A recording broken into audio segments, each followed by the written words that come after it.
Em nó tổng xây miền nhàn phân như tổng nhàn phân nhàn hàng như tổng như hôm nay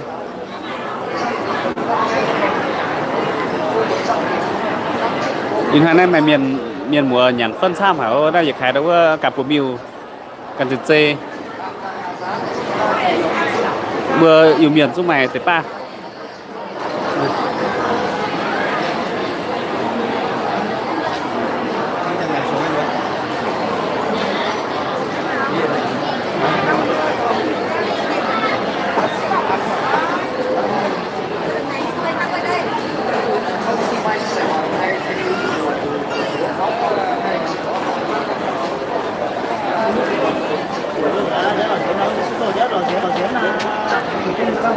Nó dùng gì nhỉ?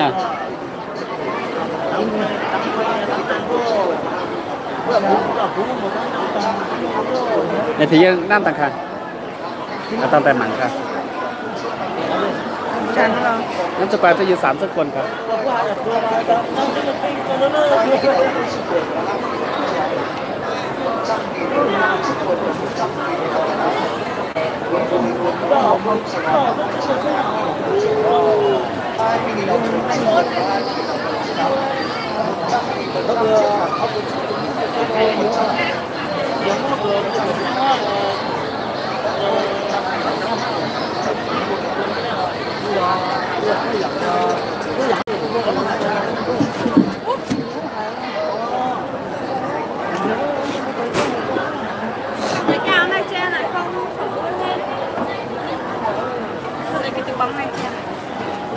thôi không cần đâu đi mình một lượng để sơ gión mà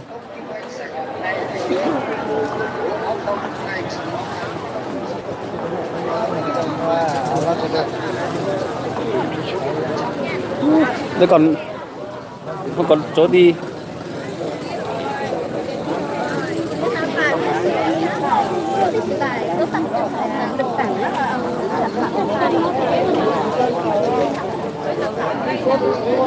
đi mưa lắm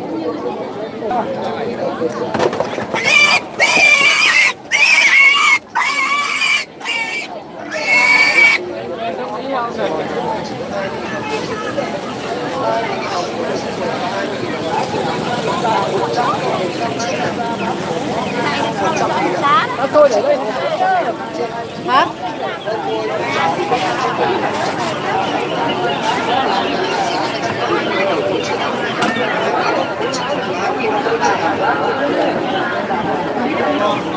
anh ơi trăm ngàn bốn áo chỉ có 100.000 giá cực rẻ tuyệt đẹp. Cảm ơn quý khách đào ngộ.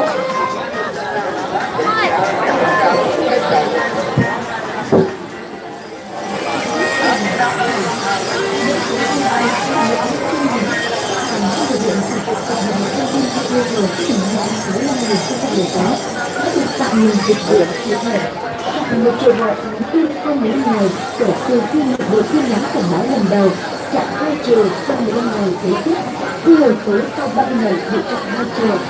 Tính rồi phí khách hàng nó được chạy xe nó tổng xe mạng o như tổng hả? Ăn cơm thế đi mua 1 cân.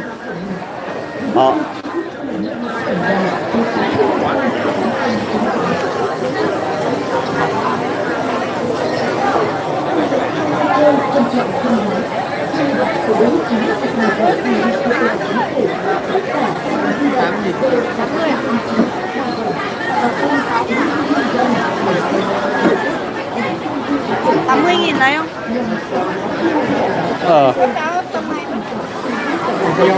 Có 1 cân.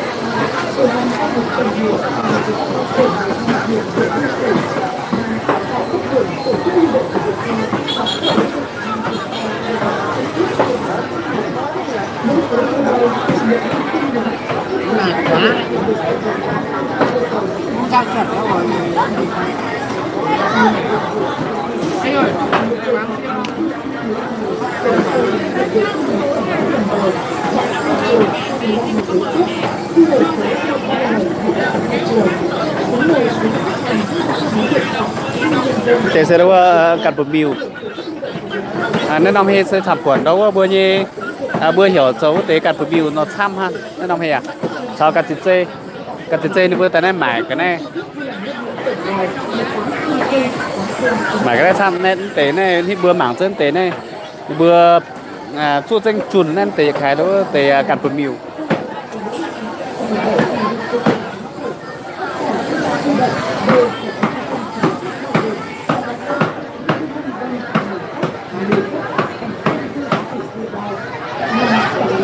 tại vì mình ăn phải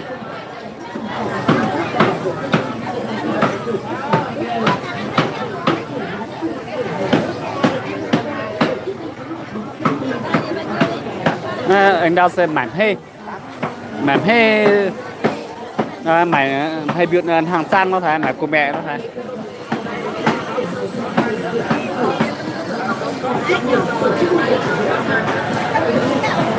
nó tạo sơn mảnh o xăm nhà anh chế hoa ó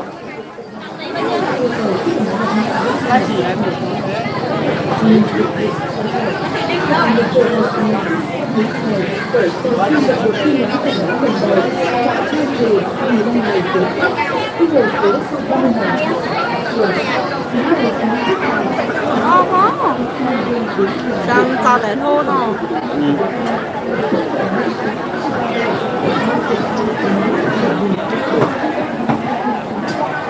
Nha, sẽ được hát mặt khác.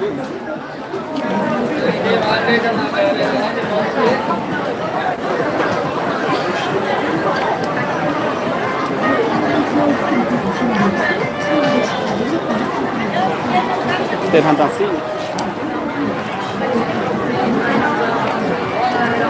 Không bắt. Mua ăn thử. Không ạ.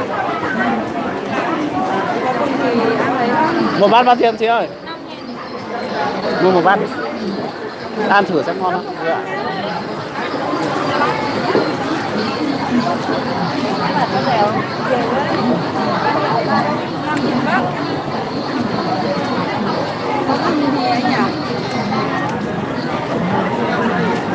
Ôi dồi ôi. Cô này kinh quá.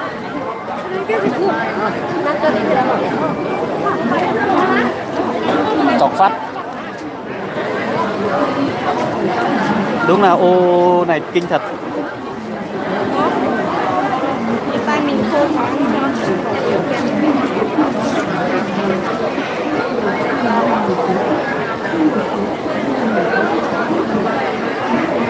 Đây, lấy cái khác kìa. Đây.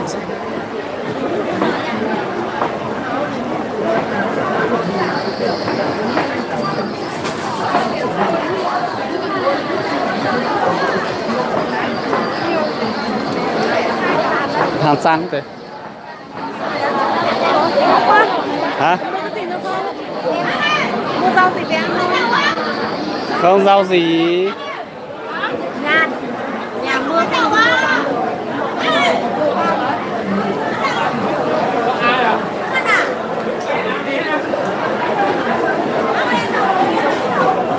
Chả nhẽ là mua từ rau tận đây về xin bố. Mua đi.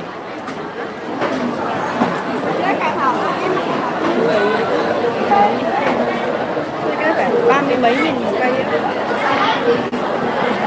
Cũng nhiều đồ lắm, không tha được đâu. Nhiều đồ lắm. Tí nữa đi này. Đi đến chỗ Ngã Ba đi mua măng ở đấy. Bây giờ nặng lắm. Thế sẽ biểu cào sắp qua.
Đó. Còn cái xe ra lại 30. Xe ra 30, cái xe 25.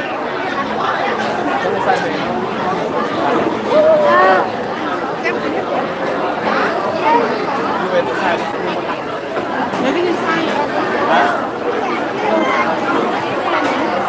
Không mua nữa à?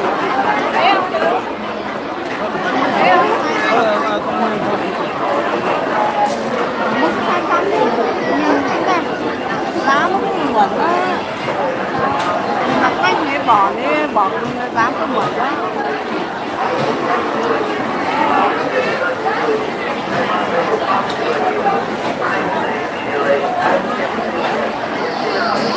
Bún đặc sản. Đi em ơi.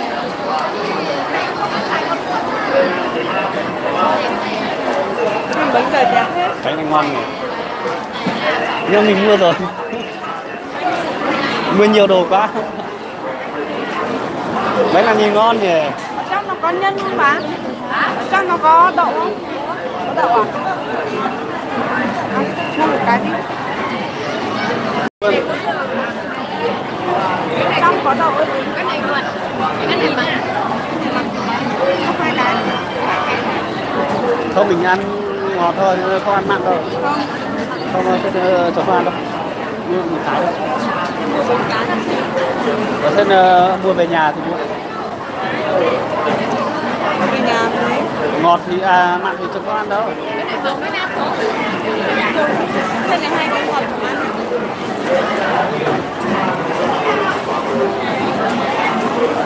Ăn đâu mà lấy. Bánh này gọi là bánh gì cô? Bánh dày. Bánh dày à? Không, vâng, vâng.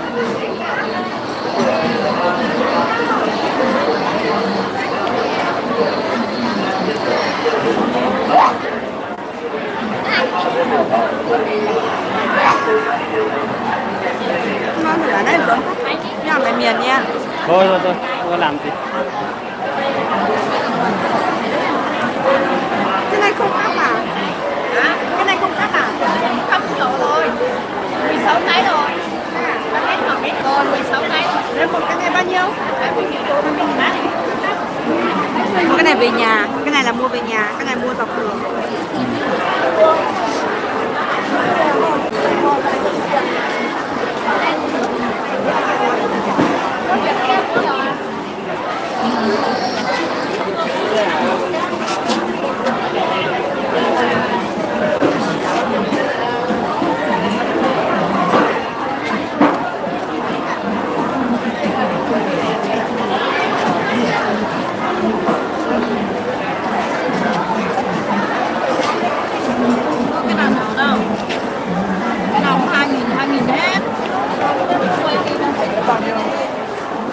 Cái nào cũng 2.000 hết.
Đây gọi là gì đấy?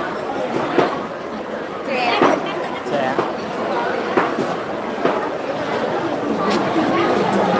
Ô, đang mưa đây, chưa về được đâu. Đi sang bên kia. Nào? Sang khu kia.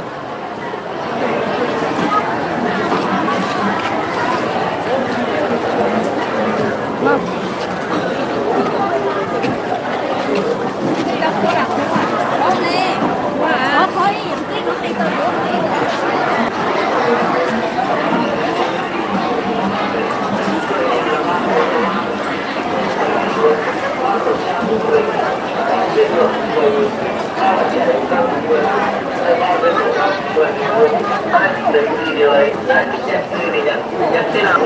Cái này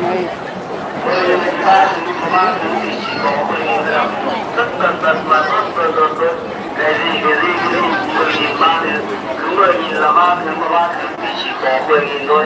3 khẩu trang cũng 10.000, 3 chiếc lược cũng 10.000, 3 bàn chải răng cũng 10.000, 23 dây buộc tóc cũng 10.000 luôn. Ai lấy gì điều đấy, ai thích nhận gì nhận, nhận thế nào cũng được, lựa thế nào cũng được.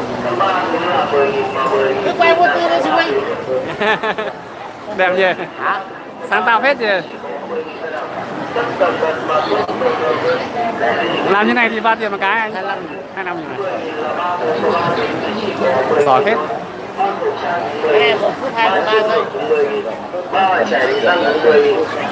Làm một cái 1 phút 23 giây. Ví dụ nhanh thế. Thế nào cũng được, lựa thế nào cũng được.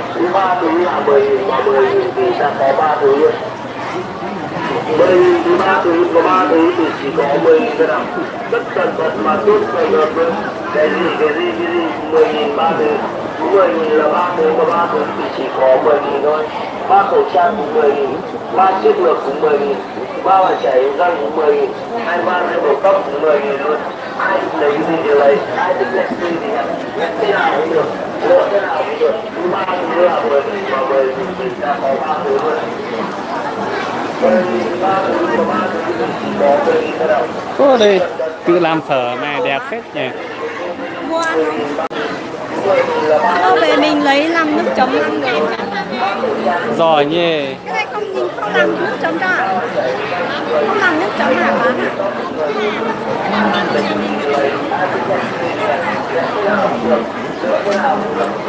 Giỏi thật. Lần đầu tiên sao mới thấy.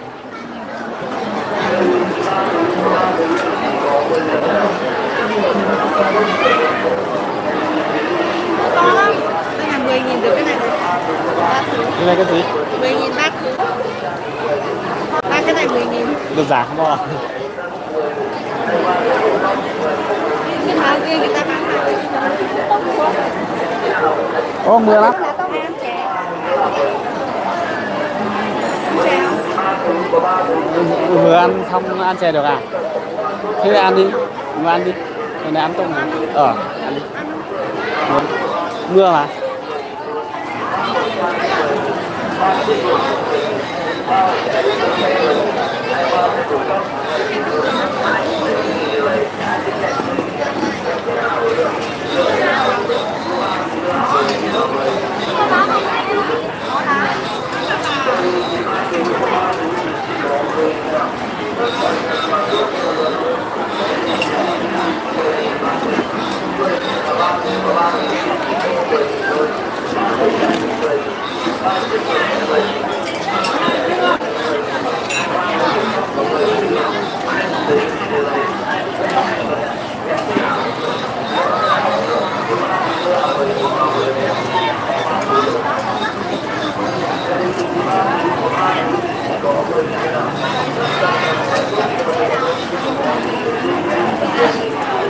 Từ vùng Hải in hoa luôn từ vùng.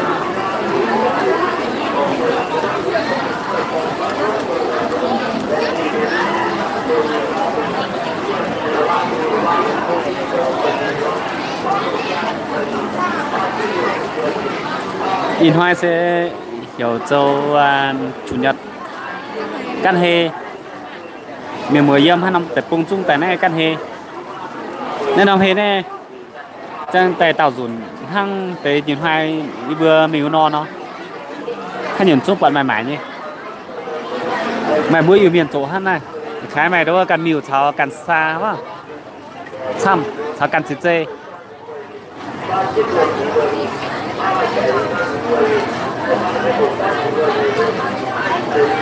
anh chiếu ta bữa gì mình muốn mắm nàng chiên pe Đây phải nhắn cái này cao.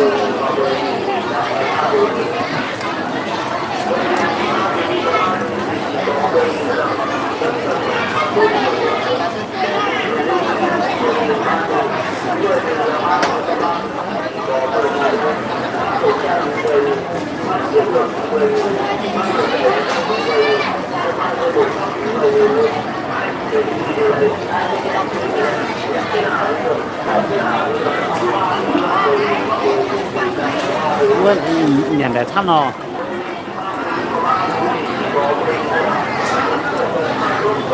một na một phần no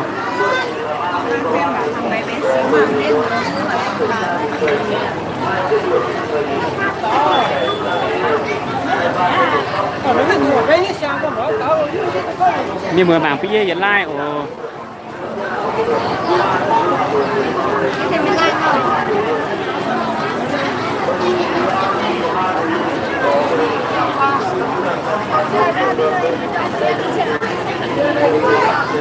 đi bữa tao tài có rốn mắt tụ tài có cao băng mình rốn mắt tụ chưa thảo in hoài hê tài nó lụt từ biểu tài như bữa nay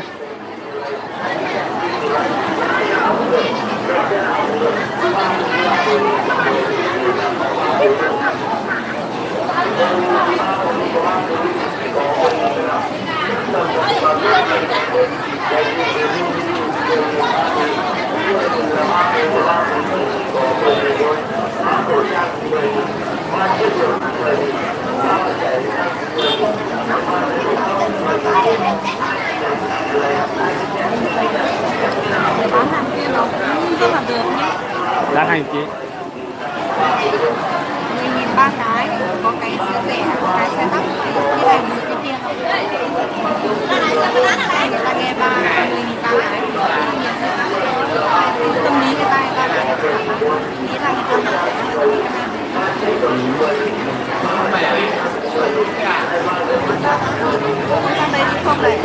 con đây nó ở đây nó bị ướt mưa nó nhỏ xuống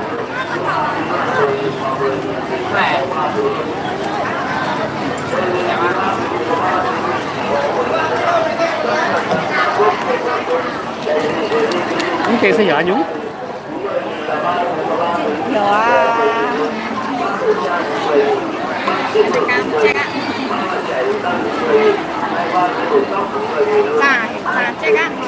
những cái sẽ giả chết cả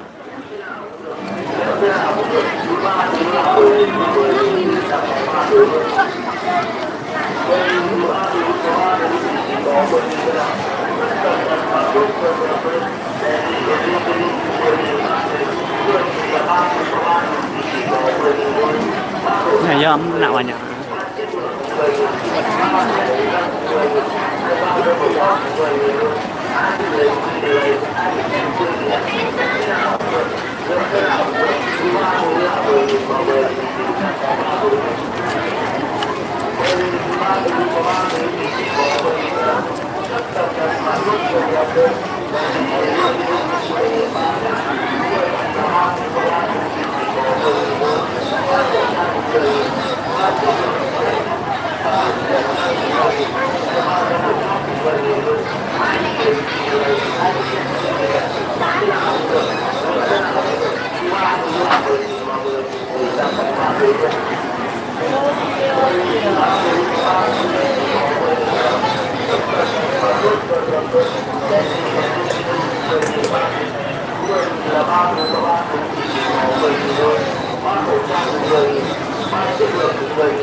Cho mình đó.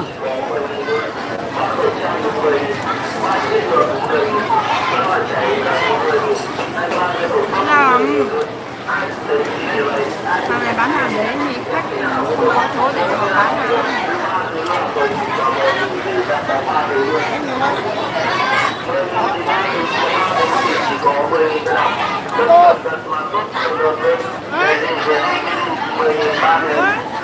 Là 3 thứ mà 3 thứ thì chỉ có 10.000 thôi. 3 khẩu trang cũng 10.000, 3 chiếc lược cũng 10.000, 3 bạn trẻ đi ra cũng 10.000, 23 giấy bột tóc cũng 10.000 luôn. Ai lấy cái gì thì lấy, ai thích nhặt tươi thì nhặt, nhặt thế nào cũng được, lựa thế nào cũng được. Cứ 3 thứ là 10.000 mà 10.000 thì ta có 3 thứ luôn. 10.000 thì 3 thứ mà 3 thứ thì chỉ có 10.000 thế nào. Tất tần tật mà tốt. Hay là cái nào? Cái gì 10.000 3 thứ. 10.000 là 3 thứ mà 3 thứ thì chỉ có 10.000 thôi. 3 khẩu trang cũng 10.000, 3 chiếc lược cũng 10.000, 3 bạn trẻ đi răng cũng 10.000, 23 giây bột tóc cũng 10.000 luôn.